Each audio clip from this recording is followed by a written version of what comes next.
নমস্কার, আমি বোধসত্ত্ব খান চলে এসেছি সহজ শেয়ার বাজারের আরেকটি নতুন এপিসোড নিয়ে। প্রিয় বন্ধুরা, আশা করি সবাই ভালো আছেন এবং সুস্থ আছেন। আজকের আমরা এমন একটা টপিক আলোচনা করব যেটা নিয়ে চট করে হয় আলোচনা করা হয় না, বা ইনফ্যাক্ট আলোচনা করা খুব বেশি হয়নি। সেটা অবশ্যই ফিনান্সিয়াল সেক্টর নিয়ে, বিশেষত ব্যাংকিং এবং নন ব্যাংকিং ফিনান্সিয়াল কোম্পানিজগুলোকে নিয়ে। আপনারা নিশ্চয় দেখেছেন যে বহু ব্যাংক এমন রয়েছে বা নন ব্যাংকিং ফিনান্সিয়াল কোম্পানিজ এমন রয়েছে যারা কোয়ার্টার আফটার কোয়ার্টার প্রফিট বৃদ্ধি করে চলেছে, ইয়ার অন ইয়ার প্রফিট বৃদ্ধি করে চলেছে। অথচ যখন শেয়ারের পারফরমেন্সের কথা আসছে সেখানে কিন্তু আমরা একটা ডিপ দেখতে পাচ্ছি। সেখানে যেদিন সেই রেজাল্ট বেরোচ্ছে, যদি সেটা মার্কেট ডে হয়, সেইখানে কিন্তু আমরা সেই শেয়ারে পতন দেখছি এবং বড় পতন দেখছি। সমস্ত ব্যাংক এবং সমস্ত নন ব্যাংকিং যে শেয়ারসগুলো রয়েছে বা কোম্পানির শেয়ারগুলো রয়েছে যেগুলো ট্রেড করছে এমনটি নাও হতে পারে, কিন্তু ইউজুয়ালি এটা হয়ে থাকে যে প্রফিট বৃদ্ধি হচ্ছে, অথচ বেশ কিছু কোম্পানি, বিশেষ করে ব্যাংকিং নন ব্যাংকিং ফিনান্সিয়াল কোম্পানিজগুলোতে সেইগুলোর শেয়ারে পতন ঘটছে। কেন? এটা তো হবার কথা না। আমরা তো সবসময় এটা শিখে এসেছি, যদি সেলস বাড়ে বা রেভিনিউ বৃদ্ধি হয়, মানে টপ লাইন বৃদ্ধি হয়, প্রফিটেবিলিটি বৃদ্ধি হয়, সেক্ষেত্রে একটা কোম্পানির শেয়ারের ইউজুয়ালি ভালো পারফরমেন্স করা উচিত। ইউজুয়ালি ইনভেস্টার্স যারা রয়েছে, বিনিয়োগকারী যারা রয়েছেন, তাদের এনথিউজড হওয়া উচিত, আরো উৎসাহিত হওয়া উচিত। কিন্তু এই সেক্টরের ক্ষেত্রে কেন আলাদা ঘটনা ঘটে? কি এমন ঘটে? কি কি ফ্যাক্টরের কারণে একটি ব্যাংক বা নন ব্যাংকিং ফিনান্সিয়াল কোম্পানি তারা প্রফিট বৃদ্ধি করলেও সেক্ষেত্রে বিনিয়োগকারীরা সেখানে আতঙ্কিত হন, সেই শেয়ার বিক্রি করে পালিয়ে যান? কিছু তো একটা ঘটে। আসুন সেই পয়েন্টসগুলো নিয়ে আমরা আজকের আলোচনা করব, এবং এগুলো এতটাই গুরুত্বপূর্ণ আমাদের বাঙালি বিনিয়োগকারীদের জন্য, দীর্ঘমেয়াদী বিনিয়োগকারীদের জন্য। কারণ যারা দীর্ঘমেয়াদী বিনিয়োগ করেন তাদের ক্ষেত্রে এটা বোঝা দরকার যে ধরুন কোনো ব্যাংক বা নন ব্যাংকিং ফিনান্সিয়াল কোম্পানির শেয়ার আপনি কিনছেন বা কিনে রেখেছেন, সেইটার যদি সামনের কোয়ার্টার্সগুলো বা সামনের বছরগুলোতে যদি এমন কিছু ফ্যাক্টর কাজ করে যেটা এই ধরনের কোম্পানির পক্ষে মোটেই ভালো না, খুব স্বাভাবিকভাবে যারা অভিজ্ঞ বিনিয়োগকারী তারা বা যারা ইনস্টিটিউশনাল ইনভেস্টার্স তারা কিন্তু এই ধরনের কোম্পানি থেকে শেয়ার বিক্রি করে বেরিয়ে আসবে। আসুন সময় নষ্ট না করে আলোচনা শুরু করা যাক পয়েন্ট আফটার পয়েন্ট। প্রথম হচ্ছে অ্যাসেট কোয়ালিটি খারাপ হওয়া বা নন পারফর্মিং অ্যাসেট হঠাৎ করে বেড়ে যাওয়া। এই নন পারফর্মিং অ্যাসেট, বা সেটা গ্রস হোক বা নেট হোক, সেই গ্রসের মধ্যে প্রভিশনিং থাকে, নেটের মধ্যে প্রভিশনিংটা থাকে না। এইটা যদি বৃদ্ধি পায় সেটা ব্যাংক বা নন ব্যাংকিং ফিনান্সিয়াল কোম্পানিজগুলোর জন্য ভীষণ খারাপ। তার মানে যেটা দাঁড়াচ্ছে, একটি ব্যাংক বা নন ব্যাংকিং ফিনান্সিয়াল কোম্পানি তারা লোন দিচ্ছে, কিন্তু সেই লোনটা যারা লোন নিচ্ছেন তারা যথাযথভাবে শোধ করতে পারছে না বা শোধ করতে সম্পূর্ণভাবে ব্যর্থ হচ্ছেন। এই ধরনের হাই রিস্ক বড়োয়াররা কিন্তু দারুণ ক্ষতিকারী। কেবলমাত্র ব্যাংকগুলোর অ্যাসেট কোয়ালিটি ওয়ার্সেন করে না, তাদের রেপুটেশনকেও নষ্ট করে। এবং খেয়াল করে দেখবেন non performing asset usually high risk সেক্টরগুলোতে বেশি, ইনফ্রাস্ট্রাকচার, রিয়েল এস্টেট, এইগুলোতে কিন্তু ব্যাংকগুলো বা নন ব্যাংকিং ফিনান্সিয়াল কোম্পানিজগুলো হাই রিস্কে থাকে। 1 নম্বর। 2 নম্বর হচ্ছে যে ক্যাপিটাল অ্যাডিকুয়েসি রেশিও কমে যাওয়া, খুব গুরুত্বপূর্ণ একটা ব্যাংকের জন্য বা এনবিএফসির জন্য। ক্যাপিটাল অ্যাডিকুয়েসি রেশিও মানে কি? এখানে ক্যাপিটাল বলতে যে কোম্পানি বা ব্যাংক বা নন এনবিএফসি বলুন, সেখানে তার টোটাল রিজার্ভস এবং তার সঙ্গে তার ইকুইটি ক্যাপিটাল, এইটাকে ধরা হয়েছে ক্যাপিটাল। এবং তার এগেনস্টে যেটাকে ব্যালেন্স করা হয়, কিছু কিছু অ্যাসেট থাকে যেগুলো হাই রিস্ক বরোয়ার্স বা লেন্ডার্স রয়েছে, তাদের ক্ষেত্রে এই ডিফল্ট হওয়ার সম্ভাবনাটা বেশি, সুতরাং তাদের হায়ার ওয়েটেজ দেওয়া হয়। আর অপেক্ষাকৃত কম রিস্কি যারা লেন্ডার্স মানে যারা বরোয়ার্স রয়েছে, মাফ করবে, তাদের ক্ষেত্রে এই ওয়েটেজটা কম হয়। সুতরাং এই পার্সেন্টেজ যেটা, অর্থাৎ একদিকে ক্যাপিটাল, অন্যদিকে রিস্ক ওয়েটেড অ্যাসেট। 3 নম্বর হচ্ছে প্রমোটারদের শেয়ার বিক্রি করলে, যদি কোনো এনবিএফসি বা ব্যাংকে প্রমোটাররা তারা যদি তাদের পার্সেন্টেজ তারা যদি বিক্রি করে, তাদের শেয়ারের অংশ তারা যদি বিক্রি করে থাকেন, সেইটা কিন্তু খুব মানে একটা নেগেটিভ একটা সেন্টিমেন্ট তৈরি করে, বিশেষ করে দীর্ঘমেয়াদী বিনিয়োগকারীদের জন্য। সুতরাং শুধু কেবলমাত্র যে ফিনান্সিয়াল সেক্টরে এটা ঘটনা ঘটে এমনটি নয়, যে কোনো কোম্পানিতে যখনই কোনো প্রমোটার, সেটা তিনি ভালো কারণেও করতে পারেন, সে বা ফিলান্থ্রপির কারণেও করতে পারেন, কিন্তু যদি তিনি করেন ইউজুয়ালি বিনিয়োগকারীরা সেটা খুব একটা ভালোভাবে নেন না, একটা নেগেটিভ সেন্টিমেন্ট তৈরি হয়, একটা ভীতি তৈরি হয়। সুতরাং সেইটার কারণে কিন্তু একটা ব্যাংকে প্রফিট বৃদ্ধি হলেও বা ইনভেস্টে প্রফিট বৃদ্ধি হলেও কিন্তু এই শেয়ারের দাম কমতে পারে। 4 নম্বর হচ্ছে, যদি সেই কোম্পানি, ব্যাংক বা non banking company, financial company, তাদের যে প্রমোটার রয়েছে তারা তাদের শেয়ারের একটা ম্যাক্সিমাম পার্সেন্টেজ তারা প্লেজ করে রেখেছেন, অর্থাৎ তারা বাজারে নিজেদের শেয়ার বা নিজেদের অংশ মালিকানা তারা বন্ধক রেখে টাকা তুলেছেন, মেবি ক্যাপিটাল জোগাড় করার জন্য। এইটা পসিবল, নানাভাবে তো ক্যাপিটাল তুলতে হয় সব সময়, যে তারা সব জায়গা থেকে একটা রিজনেবল রেটে তারা যে ক্যাপিটাল তুলতে পারবেন। এই ক্যাপিটালটা কেন তোলা হয়? যাতে তারা আরো বেশি করে ঋণ গ্রহীতাদের তারা ঋণ দিতে পারেন, কারণ ক্যাপিটালটাই হচ্ছে তাদের মূলধন, তাদের ব্যবসার তেল। সুতরাং সেটা তো চলে গেলে, তারা কমে গেলে খুব স্বাভাবিকভাবে প্রবলেম হয়। সেই জন্যই খেয়াল করে দেখবেন যে মাঝে মাঝে ভারত সরকার তার নিজস্ব ব্যাংকগুলোতে কিন্তু ক্যাপিটাল ইনফিউজ করেন, যাতে এই ধরনের ব্যাংকগুলোতে সাফিসিয়েন্ট ক্যাপিটাল থাকে যেটা তারা লোন হিসাবে মানুষকে দিতে পারবেন।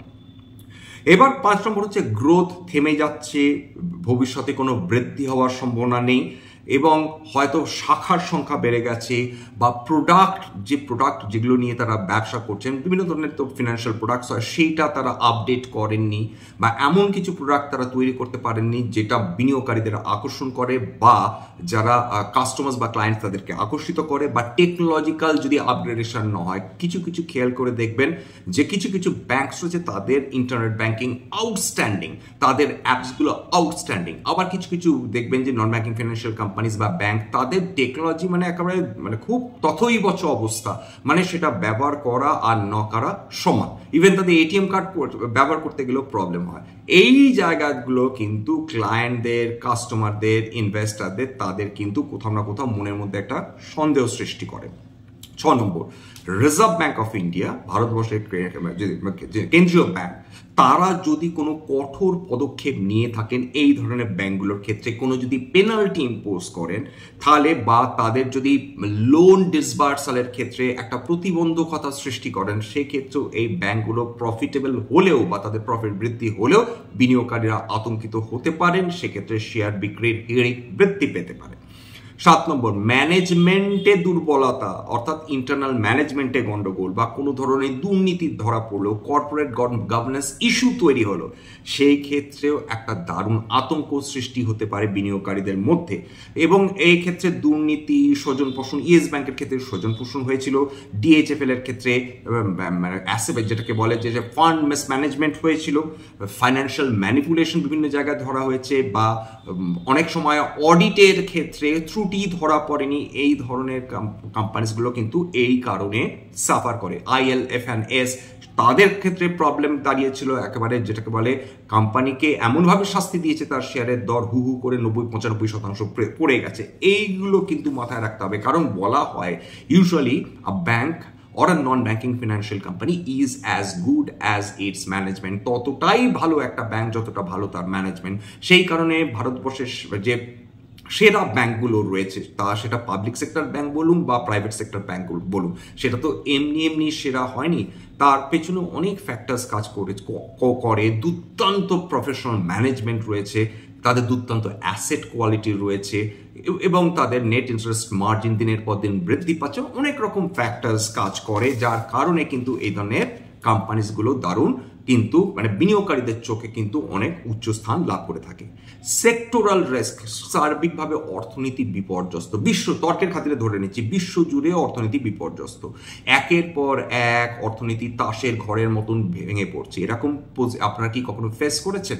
উত্তর হচ্ছে, আমরা যারা 2008-এ এই ধরনের ফিনান্সিয়াল সাবপ্রাইম ক্রাইসিস দেখেছি, এই সময় কিন্তু এই ধরনের আমরা সেন্টিমেন্ট দেখেছি। একের পর এক ব্যাংক দেউলিয়া হয়ে গেছে। ভারতবর্ষে না, সৌভাগ্যবশত ভারতবর্ষের ব্যাংকিং সিস্টেম অত্যন্ত রেজিলিয়েন্ট, কারণ তারা খুব চট করে যাকে খুশি তাদের লোন দিতেন না সেই সময়। তার ফলে কিন্তু মানে হাই রিস্ক যারা মানে ঋণ গ্রহীতা, তাদের ক্ষেত্রে কিন্তু খুব বেশি লোন পাওয়ার সম্ভাবনা ছিল না। সেই ক্ষেত্রে সেই সাবপ্রাইম ক্রাইসিসের সময় ভারতীয় ব্যাংকগুলো বেঁচে গিয়েছিল, কিন্তু বিশ্বজুড়ে আমেরিকা মানে কয়েকশো ব্যাংক ডুবে গিয়েছিল, দেউলিয়া হয়ে গিয়েছিল, নিজেদের দেউলিয়া ঘোষণা করেছিল, একেবারে ব্যবসাই বন্ধ হয়ে গিয়েছিল। সুতরাং সেক্টরাল সেই সময় কিন্তু সেক্টরাল রিস্ক থাকে, কারণ সেক্ষেত্রে সেটাকে বলে ক্যাসকেডিং এফেক্ট। আমেরিকান অর্থনীতি যদি ভেঙে পড়ে, স্বাভাবিকভাবে সমস্ত অর্থনীতি সেই কারণে কিন্তু মারাত্মক আতঙ্কিত হবে, কারণ আমেরিকা এখনও কিন্তু বিশ্বের সবচেয়ে শক্তিশালী অর্থনীতি। সুতরাং সেক্টরাল রিস্ক ইউজুয়ালি বেশি তৈরি হয় অর্থনীতি যখন অবস্থাটা খারাপ হয়। এবার সেক্টরাল রিস্কের মধ্যে সেক্ষেত্রে কি নন ব্যাংকিং ফিনান্সিয়াল কোম্পানি, কি ব্যাংকিং সেক্টর, দুটোই কিন্তু ভোগান্তির অ্যাক্সেস হয়। লিকুইডিটি ক্রাইসিস হতে পারে, ফান্ড ক্রাঞ্চ হতে পারে, যেটা পুরো সেক্টরকে প্রভাবিত করতে পারে। মানে সেক্ষেত্রে কিন্তু যে কোম্পানিগুলো প্রফিটেবল বা যে ব্যাংকগুলো বা এনবিএফসিসগুলো প্রফিটেবল, তারাও কিন্তু এর ফলে কিন্তু ভোগান্তি তাদের সহ্য করতে হতে পারে।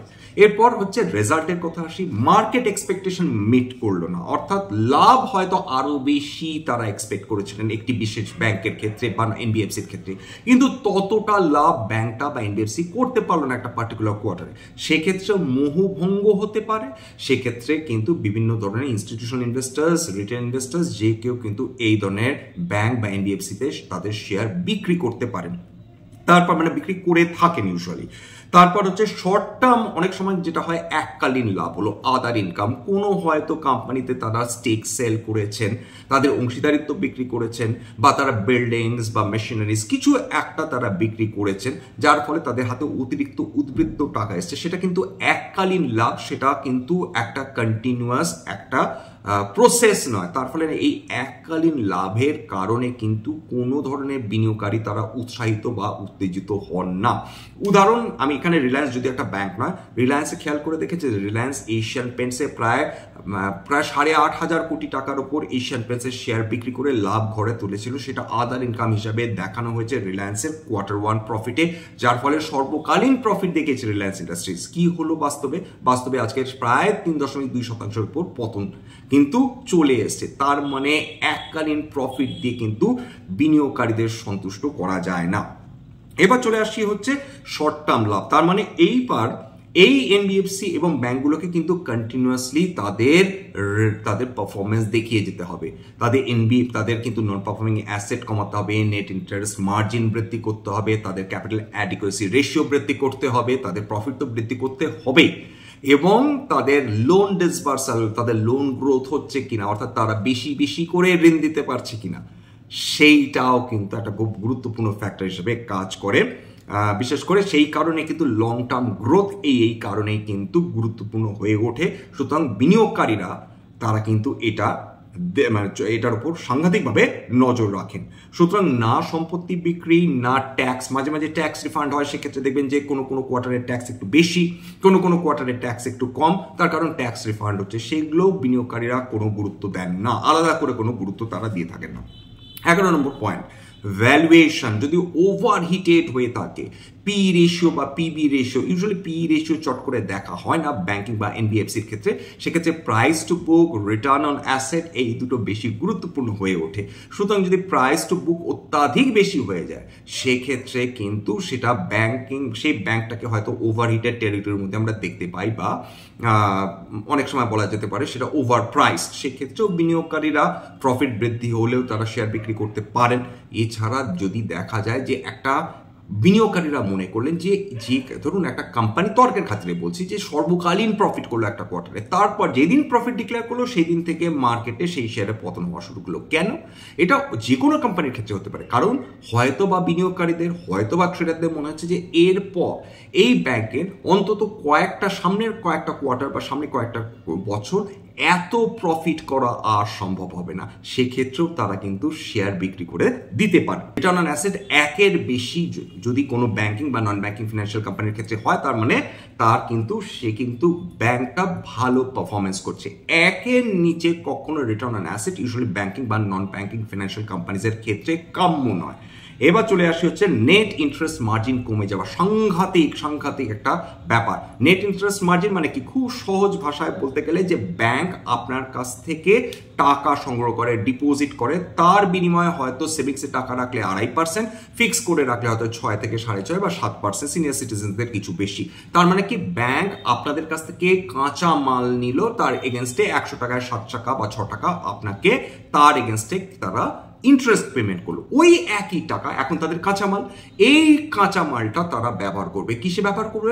অন্যান্য যারা ঋণ গ্রহীতা তারাও তো বসে আছেন, কেউ পার্সোনাল লোন নিতে চান, কেউ হোম লোন নিতে চান, কেউ অটো লোন নিতে চান, তাদেরকে কাউকে 8.5%, কাউকে 8%, পার্সোনাল লোন 16 থেকে 17%, অটো লোন হয়তো মোটামুটি 8 থেকে 10%, এরকম করে তারা ডিভাইড করে বা ডিসাইড করে যে কাকে কোন পার্সেন্টেজে লোন দেওয়া হবে। ইউজুয়ালি যাদের হাই ক্রেডিট, যাদের রেটিং রয়েছে, হ্যাঁ, সেক্ষেত্রে কিন্তু তাদের ক্ষেত্রে ইন্টারেস্ট রেটটা কম হয়ে থাকে। বিশেষ করে হাই রিস্ক বড়োয়ারদের ক্ষেত্রে ইন্টারেস্ট রেট অনেক বেশি হাই হয়।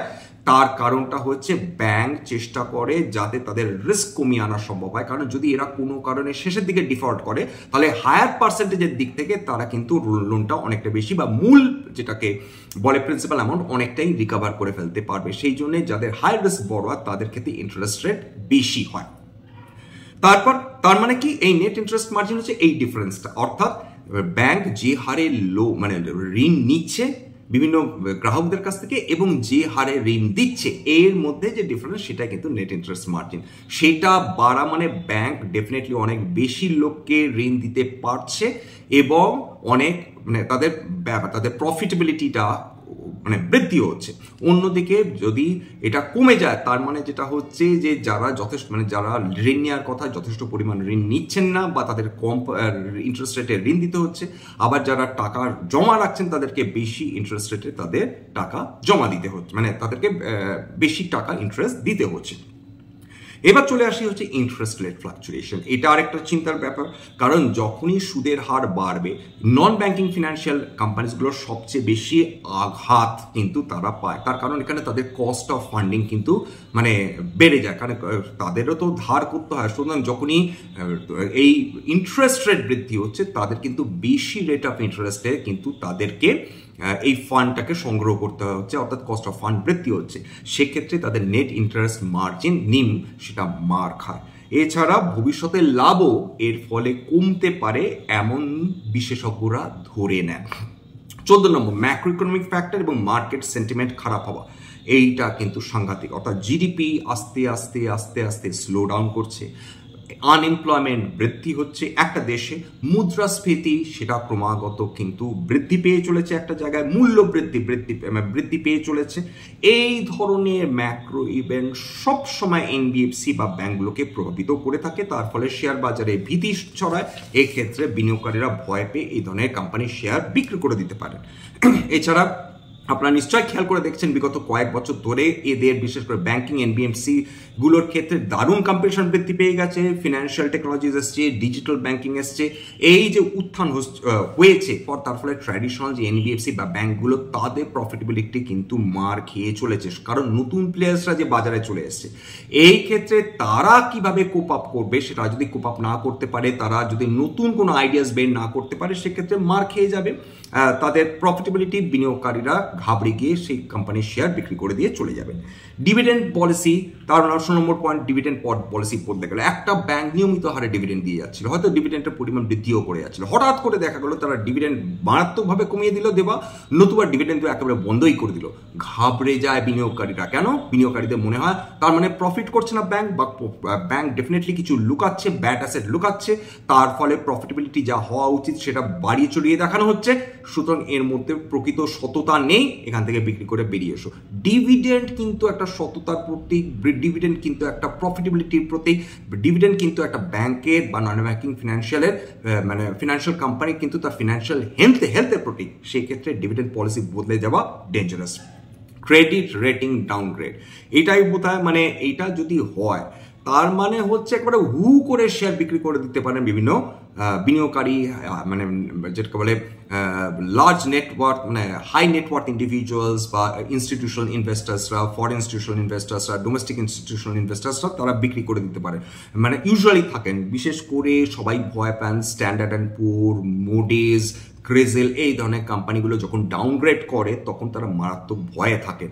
কারণ ডাউনগ্রেড যদি হয় তাদের অ্যাসেট কোয়ালিটির জন্য হয় বা তাদের যদি কোয়ালিটি অফ যদি মানে যেটাকে ঋণ বলা হয় সেইটা যদি কমে যায় তাহলে কিন্তু তাদের কস্ট অফ, প্রথম কথা কস্ট অফ ক্রেডিট বেড়ে যায়, কস্ট অফ তাদের মানে বড়োয়িং বেড়ে যায়, সব মিলিয়ে একটা মানে সাংঘাতিক খারাপ অবস্থা হয় যদি ক্রেডিট রেটিং ডাউনগ্রেড হয়। সুতরাং সবসময় ব্যাংকিং, নন ব্যাংকিং ফিনান্সিয়াল কোম্পানিগুলোর ক্ষেত্রে বিভিন্ন রেটিং এজেন্সিসগুলো তারা ক্রেডিট রেটিং কি দিচ্ছে সেটা গুরুত্বপূর্ণ কোয়ার্টার অন কোয়ার্টারই কিন্তু নজর রাখা উচিত।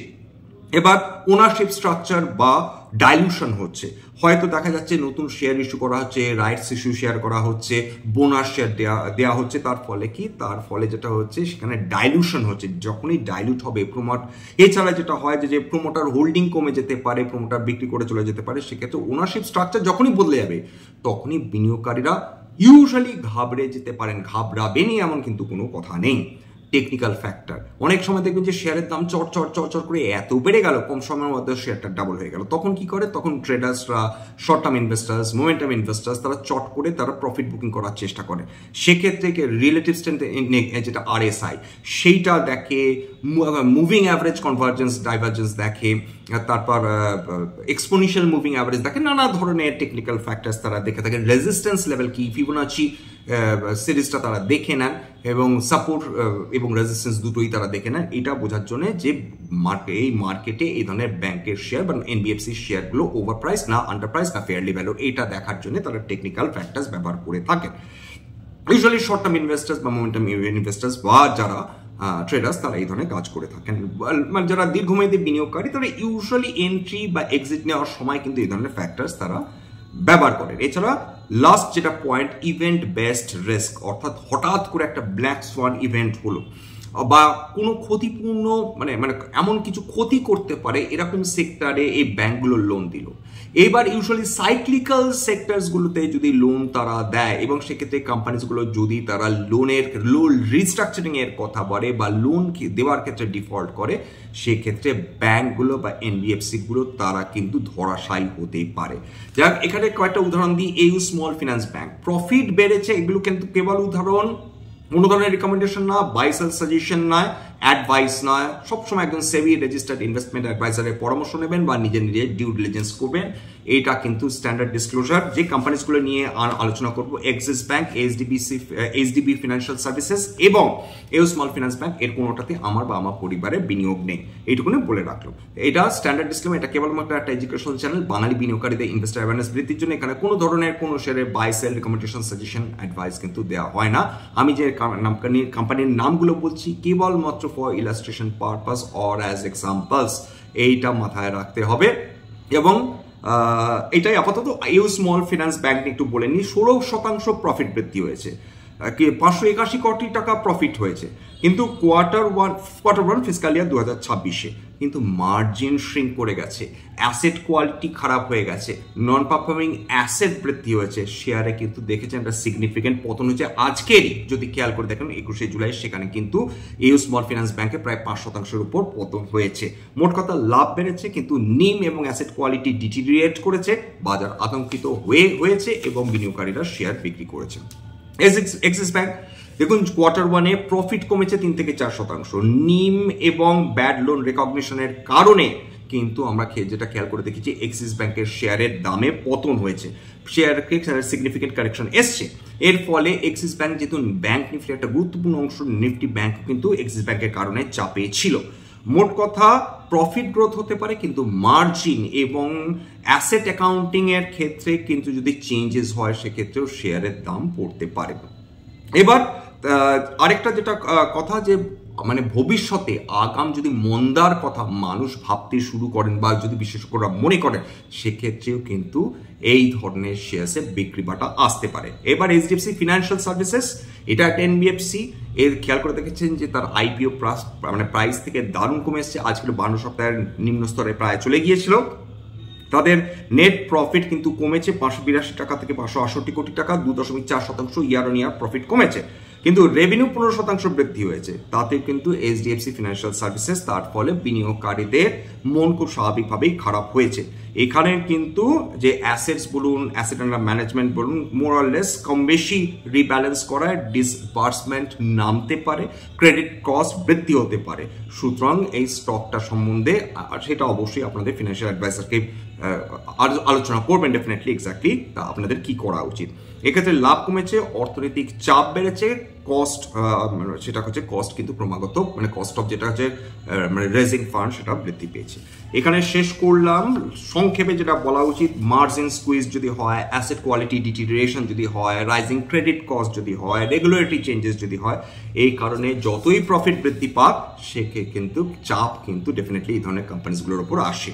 এটা তাহলে লাস্টে ফাইনালে নিম যদি কমে যায় অর্থাৎ মার্জিন স্কুইজ যদি হয়, নট পারফর্মিং অ্যাসেট যদি বৃদ্ধি হয় 2 নম্বর, ক্রেডিট কস্ট বা প্রভিশনিং যদি বৃদ্ধি পায় 3 নম্বর, অর্থাৎ ক্যাপিটাল অ্যাডিকুয়েসি রেশিওর ক্ষেত্রে যদি চাপ আসে, রেগুলেটরি 4 নম্বর হচ্ছে রেগুলেটরি বা অ্যাকাউন্টিং চেঞ্জেস যদি হয়, 5 নম্বর সেক্টরাল রিস্ক যদি আসে, মার্কেট এক্সপেকটেশনের সঙ্গে যদি মিসম্যাচ হয়, এই 6টা পয়েন্ট সবসময় মাথায় রাখা উচিত। এখানেই শেষ করবো আজকাল। সবাই ভালো থাকবেন, সুস্থ থাকবেন। যদি এবং এই ধরনের এপিসোড আপনাদের ভালো লাগে অনুরোধ করবো প্লিজ একটা লাইক দেবেন, প্লিজ সাবস্ক্রাইব করবেন, এবং যদি সত্যি মনে হয় আমাদের বাঙালি ভাই বোনদের কাজে লাগবে তাহলে প্লিজ নিজের গ্রুপে শেয়ার করে দেবেন। নমস্কার।